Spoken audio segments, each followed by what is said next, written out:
not. Thank you, Honorable Speaker, sir, and members of this committee.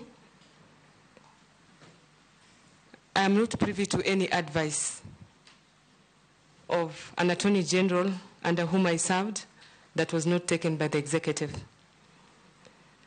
As to what I would do if my advice is not taken, I take it that the Constitution provides that the Attorney General is the principal legal advisor to government in legal matters. I look at the President as a vision bearer of the whole country.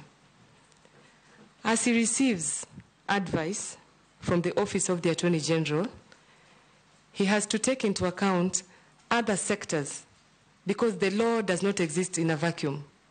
He has to take into account socio-economic matters, security matters, and I believe he not only gets advice from the Attorney General, but also from those other sectors.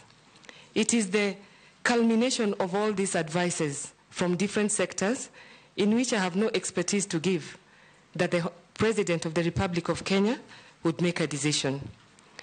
If the President of the Republic of Kenya is the vision bearer and everybody under him is working towards achieving the vision of the government of the day, I do not see where there can be a conflict.